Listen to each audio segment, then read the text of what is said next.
Hey y'all, Stacy here. Thank you so much for joining me for another warmer watch. Today I am putting up my Sunset Sands warmer, and this is just the process that I take my warmers through when I first get them to make sure that I'm personally comfortable with their performance within the 30-day satisfaction guarantee. And I also take my warmers through this process when I'm putting them away for a season, just so that I can be aware if there's anything going on with the warmer. There's no guarantee that this is the way that this warmer should work. These are just my personal preferences. Again, not at all scientific, just taking you on the journey with me. This is a beautiful blown glass warmer. It's very heavy and durable, so it's definitely a high quality warmer, but I did want to take some time to show you the feet that exist on this warmer. It's one of the reasons why I almost did not purchase this warmer, and it's so nitpicky, but just if you can see, if I bump it here at the top, it tilts. Now I did that gently, but if that happened not gently, it would likely spill and pour out and tumble over as opposed to sort of sliding. And you can see there, like anywhere you kind of bump that, it just could tip over and make a accident. For reference, let me show you, this is my Be Kind warmer that I had on my mantle. I replaced it with the Let's Get Batty warmer. This is a ceramic 25 watt, but as I push that in the top or the bottom or the middle, it doesn't matter where I push it, it slides as opposed to tipping over. And another warmer that I just replaced off my mantle that I have sitting here that has the notch out is the quartz warmer, I think this is called. This is an oldie but a goodie, and this is also a halogen bulb. So it's more of a one-to-one comparison, and it has the notch. So because it has a notch out, it still also sits flat. And when I bump it, you'll see it slides just like the Be Kind warmer. It doesn't tip over. Just anywhere I move that, it's not tipping over as easily. And so for me, I prefer the notch or a flat bottom. I'm looking for a wide flat bottom, and this warmer doesn't have that. So it has lived its whole life kind of in a precious state where I'm constantly concerned about whether or not it's going to get bumped over. Still so very beautiful. And one of the things that I think is a huge feature is this dish. It's very wide. It is a glass dish, but this is a heavy glass. You can see it has the halogen bulb in there, and it's a really solid warmer. It does have a single toggle switch, and so I'll show you what it looks like when it's on. It provides beautiful glow, but I do believe that it's diffuse enough that it's not super triggering to at least my light sensitivities. And I do think Sunset Sands is an adequate name for this. It's a beautiful warmer in that it does give sort of just this sandy dune sort of vibe. Now, I do believe they recommend up to 4 cubes can go into this dish. It is a really good, solid, wide dish. I'm going to be melting 1 cube, just like I do in all of these videos. And I'm not sure if you can see this. It's such a big warmer. I'm going to be using 1 cube of Falling Leaves. I love this scent. And I am going to actually step away from recording my voice live, and then I will rejoin you in voiceover after I place a little timer to let you know how much time has passed, because typically I expect it to take somewhere around 30 minutes for a cube of wax to melt. Nobody has time for that. We're not going to just stand around for 30 minutes and watch wax melt. So I have set this up to 5 times speed, and I'm rejoining you now in voiceover. I will come back live when we reach the melting point of this wax and we have a nice little wax pool, and I'll test the temperature of the wax at that point. I do want to just mention, even though I put this little timer here, the reason that I decided to put the timer is, and I have always measured the time that it takes, because I do think it's important to have an understanding of how quickly the wax melts, but it's not my main focus. I don't really care if it takes, 15 minutes, 20 minutes, 30 minutes for the wax to fully pull out.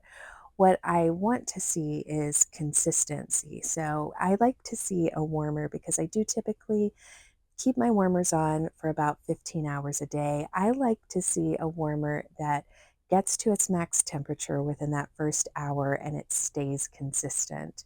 And that's one of the reasons why I did become a Scentsy consultant last year, but I have been purchasing Scentsy Warmers for about 17, 18 years now, primarily because of their commitment to electrical quality. You do always have to read your manual to make sure that you understand your unique and individual warmer, but their warmers come with a lifetime electrical warranty. And I have just found that the consistency and care they take in testing the quality of the electrical components of their warmers is far superior. I still have um, two of my first three warmers that I purchased 18 years ago, and they still work perfectly well. I don't know if that's,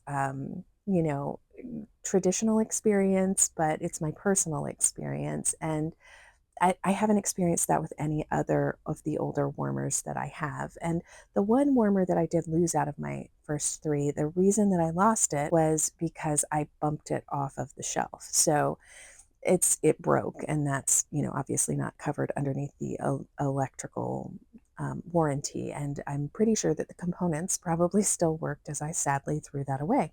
I do also think that Scentsy is typically very smart in its design, not just in the storytelling that exists. Like, even though I know licensed products can be such a hard topic, but if you look at the Lord of the Rings warmer or the Ratatouille warmer or any of the Star Wars warmers. They tell a story, and they're just beautifully and thoughtfully designed. I think the design department typically does an outstanding job, and I do think this is a beautifully aesthetically designed warmer. The feet, they do bug me. And so I hate to be so nitpicky about it, but I think ball feet are something that are kind of in vogue, and I have seen them in like Better Homes and Gardens and Target warmers and things like that. I know they're popular. I know people love the aesthetic, but for me, it's just something that I'm very aware of as someone who lives in a very active household. So for me, this warmer, again, it has stayed in our formal area where we mostly just play music and sit and are very mindful. It is not in a space where we move about the house kind of at the pace that we typically do. And it is beautiful though, and it does always get compliments when it's on.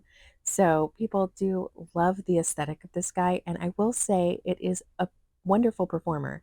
I do find that it is not the hottest of my halogen warmers. It typically, for me, like gets somewhere around 155, 160 after the first hour.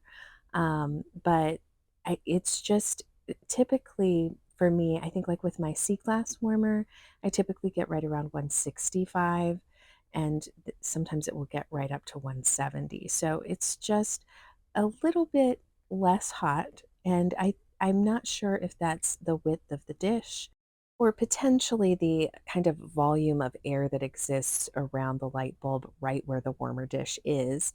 What I will say about this dish is it is shaped, it's wide and it's wonderful, and it is a good performer. Again, I don't need for the wax to be completely melted to smell this. Within the first 5 minutes, I could smell the falling leaves cube in here. I will say though that the shape of this warmer allows for a lot of airspace right around where the dish sits. So even though it's quite close to the halogen light bulb, it's an urn shape or a kind of a flower vase shape. And so there's more air movement, I think, right around the warmer dish, and that might keep the temperature a little bit lower. Not a scientist, again, that's just a total guess. But we are getting close to the finish of this wax pool. So I am going to leave you and rejoin you live as soon as we see exactly how long this took. So it looks like our wax pool is fully pulled out, and it looks like it took about 26 minutes for that to happen. I can tell you this falling leaves is absolutely gorgeous, and one cube in this warmer is beautiful. It's filling the space.